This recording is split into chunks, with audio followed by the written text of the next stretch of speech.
अगर हम अपनी कमी को मान लें कि नहीं, हमारी वजह से ही हमारा समय खराब हुआ है, तो शायद हम पहली बात तो किसी को आरोपित करने से बचेंगे, और दूसरी बात है ऐसी नौबत ही नहीं आएगी कि कोई हमें अपने काम में इन्वॉल्व कर।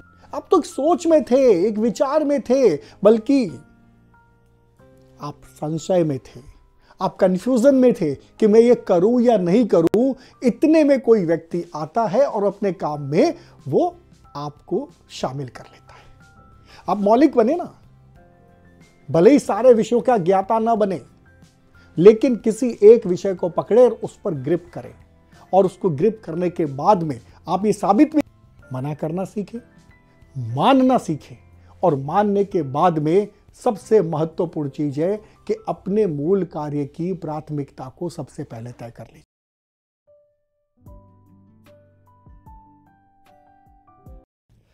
कहते हैं ना मित्रों कि आरोप लगाना बहुत आसान होता है।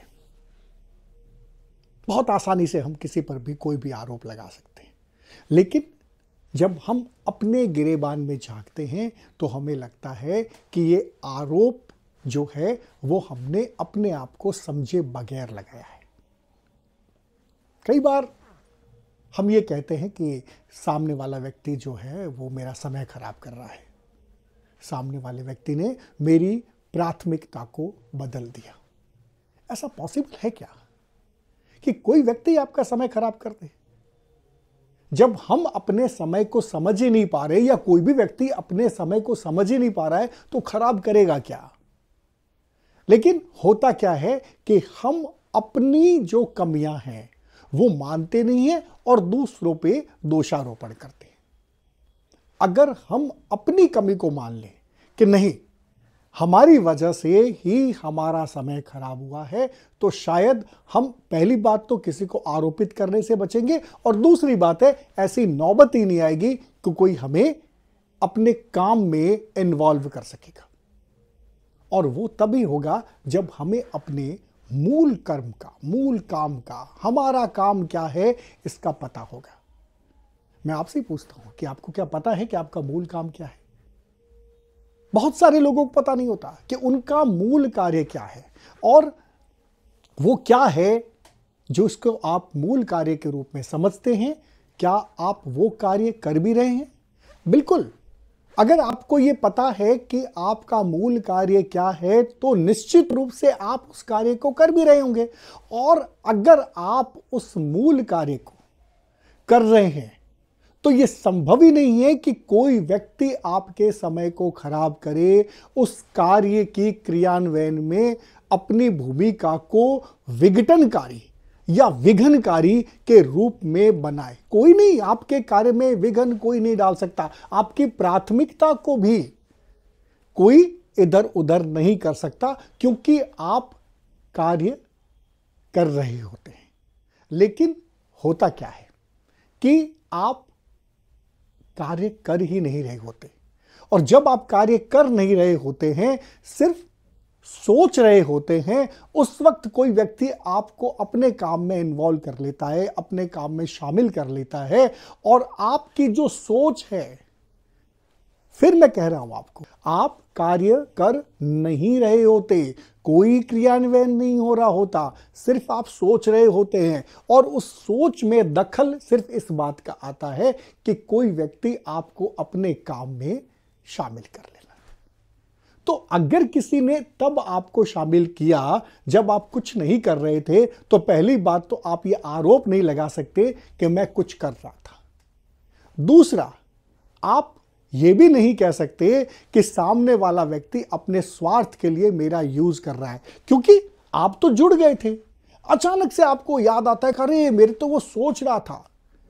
आप कर नहीं रहे थे, आप सोच रहे थे, और सोचते सोचते बीच में कोई आ गया और आप दूर तक उसके साथ चलते चले गए। अचानक से आपकी तंद्रा भंग हुई और आपको लगा कि मेरा इसमें क्या, इवन कि मैं तो सोच रहा था वो भी पूरा नहीं हुआ। और उस वक्त आप जो आरोप लगाते हैं वो गलत होते हैं। आप एक बार सोचें, आरोप लगाने से पहले, किसी पर भी दोषारोपण करने से पहले एक बार सोचें कि आप कर क्या रहे थे। अगर आपको यह समझ में आ जाए कि मैं ये कर रहा था, तो अव्वल तो ये कि आपको कोई इधर से उधर नहीं कर सकता अपने कार्य से, और दूसरी बात आपको यह भी समझ में आ जाता कि आपका मूल कार्य यह था। आप तो एक सोच में थे, एक विचार में थे, बल्कि आप संशय में थे, आप कंफ्यूजन में थे कि मैं ये करूं या नहीं करूं। इतने में कोई व्यक्ति आता है और अपने काम में वो आपको शामिल कर लेता है। तो फिर आप मुझे बताएं, जब कुछ कर ही नहीं रहे थे तो आपका समय, आपकी प्राथमिकता कैसे प्रभावित हुई? सही सही अर्थों में कहूं मित्रों, आप तो निकम्मे थे। आपके पास कोई काम नहीं था और किसी ने दे दिया, किसी ने करवा लिया, उसके साथ आप शामिल हो गए, और उसके बाद में जब आपको अचानक से लगा कि मेरा समय खराब हो गया है, तो आपको किसी को आरोपित करने के बजाय यह इंट्रोस्पेक्शन करने की जरूरत थी कि मैं अपने मूल कार्य को क्यों नहीं पहचान पाया, मैं अपने मूल कार्य को क्यों करने के लिए अपने आप को झोंकने की जो प्रक्रिया होती है उसमें मैंने क्यों नहीं लगाया। अगर आप अपना काम कर रहे होते तो कोई भी आपके काम को प्रभावित नहीं करता, अपना काम नहीं बताता, और ऐसा हमेशा होता है। अगर आपने अपनी छवि बना ली है कि आप अपने काम से काम करते हैं, आप एक लक्ष्य लेकर के चलते हैं, आप चीजों को उस तरह से समझते हैं जिस तरह से आपने उनको देखा है, और उस देखे हुए को जो आपने कल्पना में देखा है उसको आगे बढ़ाने की बात करते हैं। अगर आप ये कर लेते हैं तो फिर आपकी प्राथमिकता को कोई प्रभावित नहीं कर सकता। आपकी प्राथमिकता आपके मूल कार्य को समझने के बाद उसके क्रियान्वयन में है। कार्य करें, और कार्य को इतने तरीके से करें कि दुनिया को पता चले कि आप अपने काम में माहिर हैं। बिल्कुल मित्रों, काम में अगर आप माहिर होंगे, अगर आपके पास विशेषज्ञता होगी, तो फिर जो लोग आपके पास आएंगे वो आपकी विशेषज्ञ सेवा लेने के लिए आएंगे। वो आपको टूल नहीं बनाएंगे, वो आपकी प्राथमिकता को प्रभावित नहीं करेंगे, वो आपके काम का सम्मान करेंगे, आपके समय का सम्मान करेंगे, और उसके बाद में कहेंगे कि इसके बाद में जो समय बचता है उसमें आप अपने विषय की जो विशेषज्ञता है उसके संबंध में हमें बताएं। मित्रों, माहिर बनना आज के समय में बहुत जरूरी है। अगर आप माहिर नहीं हैं, अपने विषय के विशेषज्ञ नहीं हैं, अगर आप जिस क्षेत्र में काम कर रहे हैं उसमें आपका वैशिष्ट्य नहीं है, तो फिर आप ये शिकायत करते रहे भली कि आपको टूल की तरह इस्तेमाल किया जा रहा है। वस्तुतः ऐसे लोगों को टूल की तरह ही इस्तेमाल किया जाएगा। आप मौलिक बने ना, भले ही सारे विषयों का ज्ञाता ना बने, लेकिन किसी एक विषय को पकड़े और उस पर ग्रिप करें, और उसको ग्रिप करने के बाद में आप ये साबित भी कर दें कि जितने बेहतर तरीके से आप उस काम को कर रहे हैं कोई दूसरा नहीं कर सकता। और अगर आपने ये कर लिया तो आपको अव्वल तो ये शिकायत नहीं रहेगी कि आपका समय कोई खराब कर रहा है, क्योंकि सामने वाले को पता होगा कि आप क्या हैं। दूसरा, आपकी प्राथमिकताओं को कोई बिगाड़ने की कोशिश नहीं करेगा, क्योंकि उनको पता होगा कि ये इस विषय के लिए ही बना है, इसके अलावा इसके पास कोई दूसरा विषय नहीं है। इसलिए कोई भी आदमी आपको टूल नहीं बनाएगा, कोई भी आदमी आपका समय खराब नहीं करेगा। और तीसरा, जो सबसे महत्वपूर्ण विषय जो है वो ये है कि वैशिष्ट्य हो जाएगा। जब आप विषय के विशेषज्ञ बन जाते हैं तो आपका वैशिष्ट्य हो जाता है।